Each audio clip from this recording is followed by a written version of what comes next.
जय हिंद दोस्तों। स्वागत है आप सभी का मेरे YouTube channel Sohit defence academy में। दोस्तों आज हम पढ़ेंगे बीएसएफ ट्रेड्समैन के प्रीवियस ईयर के ओरिजिनल क्वेश्चन। तो ये आपके प्रीवियस ईयर में पूछे गए क्वेश्चन हैं। 28/8/2023 में ये क्वेश्चन पूछे गए हैं। तो दोस्तों आज हम पढ़ेंगे इसमें ओरिजिनल क्वेश्चन बीएसएफ ट्रेड्समैन के। तो चलिए चलते हैं अपने प्रश्न की ओर। तो ये रहा पहला प्रश्न आपके सामने। कई भाषा जो जुलाई 2023 में खबरों में थी निम्नलिखित में से किस भारतीय राज्य से संबंधित है? ऑप्शन एक उड़ीसा। तो इसका राइट आंसर हो जाएगा ऑप्शन नंबर एक इज राइट आंसर। अगले प्रश्न पे चलते हैं। ये रहा प्रश्न नंबर 2 आपके सामने। मार्च 2023 में रक्षा अधिग्रहण परिषद ने सशस्त्र बलों और भारतीय तटरक्षक के लिए खरीदे श्रेणी के तहत $.करोड़ रुपए के प्रस्तावों को मंजूरी दी थी। तो इसका राइट आंसर हो जाएगा option number 2 is right answer. अगले प्रश्न पे चलते हैं। ये रहा प्रश्न नंबर 3। निम्नलिखित में से कौन सी ओडिशा उच्च न्यायालय की पीठ है? ऑप्शन दिया हुआ है कटक, ऑप्शन 2 दिया हुआ है भुवनेश्वर। तो इसका राइट आंसर हो जाएगा ऑप्शन नंबर एक इज राइट आंसर, कटक हो जाएगा, जो कि ऑप्शन नंबर डी में दिया हुआ है। अगले प्रश्न पे चलते हैं। ये रहा प्रश्न नंबर 4। भारत के पश्चिमी तटीय मैदान के भारत के पश्चिमी तटीय मैदान के उत्तरी भाग को डॉट कहा जाता है। तो इसका राइट आंसर हो जाएगा option number 2 is right answer, Konkan कहा जाता है। अगले प्रश्न पे चलते हैं। ये रहा प्रश्न नंबर 5। निम्नलिखित में से किस अधिनियम के तहत ब्रिटिश भारत के दौरान असम में बागान श्रमिकों को बिना अनुमति के चाय बागान छोड़ने की अनुमति नहीं थी? तो इसका राइट आंसर हो जाएगा option number 4 is right answer, inland immigration अधिनियम के तहत। अगले प्रश्न पे चलते हैं। ये रहा प्रश्न नंबर 6। भारत में राष्ट्रीय खेल दिवस डॉट को मनाया जाता है। तो इसका राइट आंसर हो जाएगा option number 3 is right answer. अगले प्रश्न पे चलते हैं। ये रहा प्रश्न नंबर 7। साग के बारे में निम्नलिखित में से कौन सा सही है? कथन दिया है उनके तने कोमल होते हैं, कथन 2 दिया है वे आमतौर पर बहुत बड़े होते हैं। तो इसका राइट आंसर हो जाएगा कथन 1 इज राइट आंसर। अगले प्रश्न पे चलते हैं। ये रहा प्रश्न नंबर 8। निम्नलिखित में से कौन सी त्रिपुरा की आधिकारिक भाषा नहीं है? तो इसका राइट आंसर हो जाएगा option number 2 is right answer, 2 इसका करेक्ट आंसर हो जाएगा। अगले प्रश्न पे चलते हैं। ये रहा प्रश्न नंबर 9। एक फर्म का डॉट उपयोग में लाए गए आगतों और फर्म द्वारा उत्पादित निर्गतों के बीच का संबंध है। तो इसका राइट आंसर हो जाएगा option number 2 is right answer, उत्पादन फलन। अगले प्रश्न पे चलते हैं। ये रहा प्रश्न नंबर 10 आपके सामने।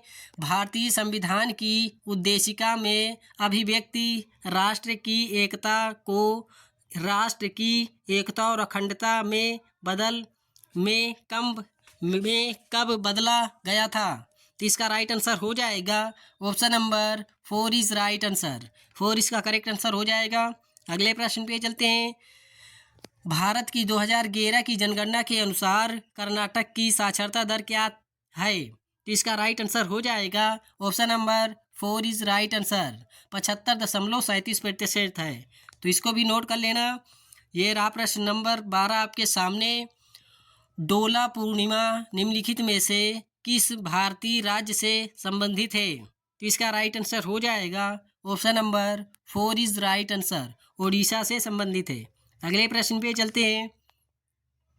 निम्नलिखित में से कौन सी भारत में शास्त्रीय भाषा का दर्जा पाने वाली पहली भाषा थी? तो इसका राइट आंसर हो जाएगा option number 2 is right answer, Tamil थी। अगले प्रश्न पे चलते हैं। शीत ऋतु के दौरान पूर्वी तट पर चेन्नई का औसत तापमान $.C के बीच होता है। तो इसका राइट आंसर हो जाएगा option number 4 is right answer, 24 degree से 25 डिग्री सेल्सियस तक होता है। अगले प्रश्न पे चलते हैं। ये रहा प्रश्न नंबर 15 आपके सामने।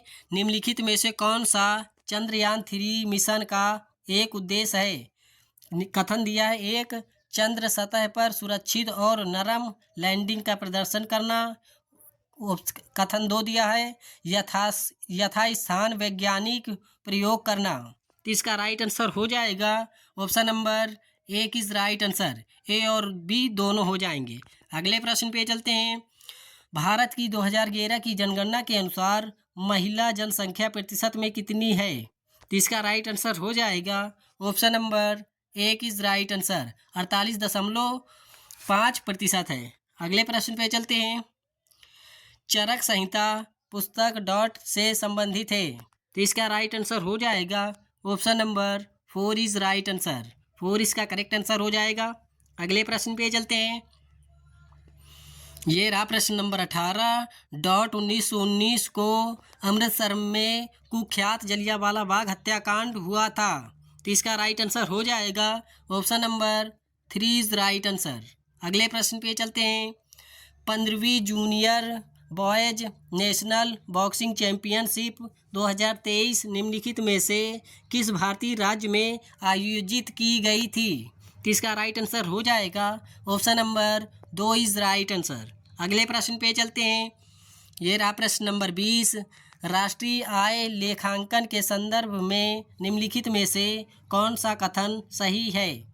कथन दिया है, एक स्टॉक को समय की अवधि में परिभाषित किया जाता है। कथन 2 दिया है, प्रवाह की परिभाषा किसी निश्चित समय पर की जाती है। तो इसका राइट आंसर हो जाएगा option number 4 is right answer, ना तो 1 और ना ही 2। अगले प्रश्न पे चलते हैं। ये रहा प्रश्न नंबर 21 आपके सामने। ग्रीष्म ऋतु में उत्तरी मैदानी इलाकों में चलने वाली पवन को डॉट के रूप में जाना जाता है। तो इसका राइट आंसर हो जाएगा option number A is right answer. A किसका करेक्ट आंसर हो जाएगा। अगले प्रश्न पे चलते हैं। ये रहा प्रश्न नंबर 22। मई 2023 में भारत अफ्रीका संयुक्त सैन्य अभ्यास अफिन्डेक्स 2023 का मेजबान शहर कौन सा था? तो इसका राइट आंसर हो जाएगा option number 2 is right answer. 2 इसका करेक्ट आंसर हो जाएगा। अगले प्रश्न पे चलते हैं। भारतीय संविधान का अनुच्छेद 76 डॉट से संबंधित है। तो इसका राइट आंसर हो जाएगा option number 1 is right answer. 1 इसका करेक्ट आंसर हो जाएगा। अगले प्रश्न पे चलते हैं। ये रहा प्रश्न नंबर 24। निम्नलिखित में से कौन सा पदार्थ को अलग करने की विधि नहीं है? तो इसका राइट आंसर हो जाएगा दोस्तों option number 3 is right answer, सिलाई नहीं है। अगले प्रश्न पे चलते हैं। ये रहा प्रश्न नंबर 25। भारतीय संविधान के संबंध में निम्नलिखित में से कौन सा कथन सही है? कथन 1 दिया है, भारत के राष्ट्रपति केंद्रीय मंत्रियों को गोपनीयता की शपथ दिलाते हैं। कथन 2 दिया है, एक केंद्रीय मंत्री अपना पद खो देता है यदि वह निरंतर 6 माह के लिए संसद का सदस्य नहीं है। तो इसका राइट आंसर हो जाएगा option number 2 is right answer. 2 इसका करेक्ट आंसर हो जाएगा दोस्तों। अगले प्रश्न पे चलते हैं। अब यहाँ से आपके ख़त्म हो चुके हैं जीके जी